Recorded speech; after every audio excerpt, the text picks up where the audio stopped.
Hello everyone, welcome to सृजन classes. तो TGT pre PGT की सीरीज जो हमारी स्टार्ट हुई थी उसको आगे बढ़ाते हुए यहाँ पे हम लोग राज्य की उत्पत्ति का आसक्ति का सिद्धांत के बारे में जानेंगे। पॉलिटी हम लोग कर रहे थे और इसके पहले वाले डिस्क्रिप्शन में लिंक होगा, आप उसे जरूर देख लें कंटिन्यू, जिससे आपको चीजें समझ में आते हुए रहें। एक बात और कि नोटिफिकेशन अगर आप ऐसा ना सोचे कि कैंसिल हो गया तो तैयारी को ब्रेक कर दे, तैयारी को जारी रखें, कंटिन्यू करते रहें, जिससे आप जो है रिवीजन आपका कई बार हो जाएगा।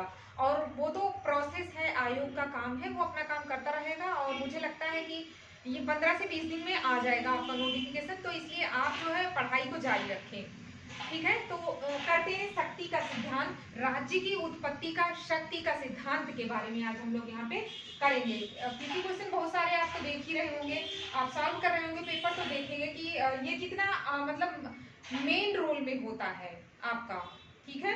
तो सॉरी, समर्थक सबसे पहले देख लेते हैं यहाँ पे ट्रीटेस्की, ओपेनहीम, जेम्स और वाल्टेयर। और हाँ, आप वीडियो को देख तो लेते हैं, लाइक करना भूल जाते हैं, लाइक जरूर कर दिया करें। समर्थक है ट्रीटेस्की, ओपेनहीम, जेम्स, वाल्टेयर। इस सिद्धांत का साक्ष्य यूनान के सेफिस्ट विचारकों, सेफिस्ट विचारक वो विचारक थे जो अरस्तु और रूसो से पहले वाले विचारक थे वो। तो वो सेफिस्ट जो विचारक थे उन विचारकों में जो प्रबल व्यक्तिवादी और मानवतावादी थे, कौन? व्यक्तिवादी और मानवतावादी चिंतन में मिलता है, उनके चिंतन, उनकी थिंकिंग, उनकी सोच में मिलता है कौन सा? शक्ति का सिद्धांत के बारे में। सेफिस्टों ने प्रतिपादित किया कि कानून प्रकृति प्रदत्त नहीं है, मतलब कि उन्होंने कहा कि जो कानून है वो प्रकृति द्वारा दिया गया नहीं है, बल्कि राज्य निर्मित होते हैं। बल्कि क्या होते हैं? ये राज्य के द्वारा निर्मित होते हैं और राज्य पर वही शासन करता है जो क्या होता है? पावरफुल होता है, यानी कि शक्तिशाली होता है। ये सेफिस्ट विचारकों का अपना मत है। अब देखेंगे इस सिद्धांत की प्रमुख विशेषताओं के बारे में जानते हैं हम लोग।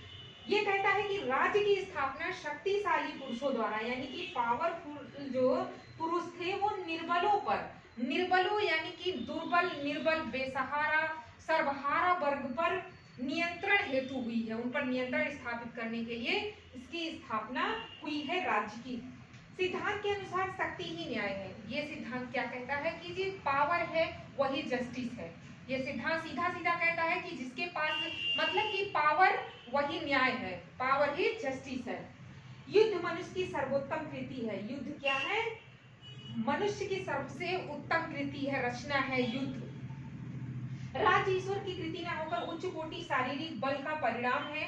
यह सिद्धांत यही कहता है कि जो राज्य है वो ईश्वर की कृति नहीं है, बल्कि उच्च कोटि की शारीरिक बल का परिणाम है।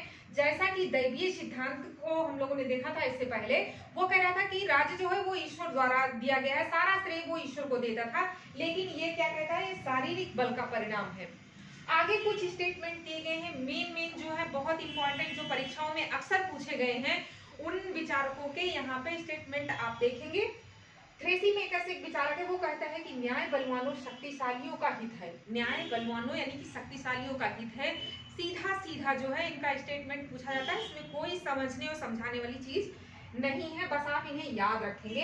अभी जो है हम लोग इसको ऐसे करते हुए चलेंगे सभी सिद्धांतों के साथ साथ। उसके बाद में एक सेपरेट अलग से वीडियो आपकी जितने भी ये जो है थिंकर है, विचारक हैं, उन सब का अलग अलग बुक्स वगैरह और इनके जो स्टेटमेंट है उनका अलग से ट्रिक के साथ आपके लिए वीडियोस अवेलेबल हो जाएंगी, आप उन्हें आसानी से जिससे याद कर लें। लेनिन एक विचारक है, वो कहता है कि राज्य पूंजीपतियों के हाथ में शोषण का एक ऐसा यंत्र है जिसके द्वारा वह बहुमत पर शासन करता है। ये कौन कहता है? ये विचारक है लेनिन, ये कह रहा है। इनकी बुक है the state and revolution. The state and revolution book बहुत इंपॉर्टेंट है, बुक भी याद रखेंगे। मैकाइवर कहता है कि राज्य शक्ति का ही मूर्त रूप है। विचारक मैकाइवर कहता है कि राज्य जो है वो शक्ति का ही एक मूर्त रूप है। ओपेनहीम विचारक हैं, वो क्या कह रहे हैं? थिंकर, राज्य एक वर्गीय संगठन है जिसका जन्म युद्ध से हुआ है। ये कह रहा है कि ये एक वर्गीय संगठन है और जिसका जन्म किससे हुआ है? युद्ध से हुआ है। इनकी बुक को जरूर याद रखेंगे आप, द स्टेट ओपेनहीम। आगे है वाल्टेयर विचारक, कहते हैं कि प्रथम राजा राजा भाग्यशाली योद्धा था। इनका स्टेटमेंट है कि प्रथम जो राजा था वो क्या था, भाग्यशाली योद्धा था। निवसे कहते हैं कि मानव प्रगति के लिए युद्ध अनिवार्य ही नहीं बल्कि क्या है, अभीष्ट है, यानी कि क्या है, जरूरी है। अनिवार्य ही नहीं बल्कि जरूरी भी है, निवसे कह रहा है। अब इस सिद्धांत की आलोचना भी हुई है। इनमें जो है प्रमुख जो आलोचक है उनके स्टेटमेंट हम लोग देख लेंगे। ये जो है आलोचना इस तरह से की गई कि केवल शक्ति ही राज्य की उत्पत्ति का कारण नहीं हो सकता है। जो इसके आलोचक है वो कह रहे हैं कि केवल शक्ति ही राज्य की उत्पत्ति का कारण कभी नहीं हो सकती है। बोधा एक विचारक है, इंपॉर्टेंट आप इन्हें करेंगे, इन दोनों को आप इंपॉर्टेंट करेंगे, बहुत बार पूछा गया है। बोधा कहता है कि शक्ति केवल डाकुओं के गिरोह का संगठन कर सकती है, राज्य का नहीं कर सकती है। जो शक्ति है, जो पावर है, वो केवल डाकुओं को गिरोह ही बना सकती है, बल्कि नहीं, और राज्य का जो है वो क्या नहीं कर सकती, संगठन नहीं कर सकती, मतलब वो बना नहीं सकती राज्य को, एक अच्छा राज्य नहीं बना सकती। उसके बाद ग्रीन है, विचारक है, थिंकर है, ये कह रहे हैं कि शक्ति नहीं इच्छा राज्य का आधार है। शक्ति नहीं क्या है, इच्छा राज्य का आधार है। कौन कह रहा है, ग्रीन कह रहे हैं।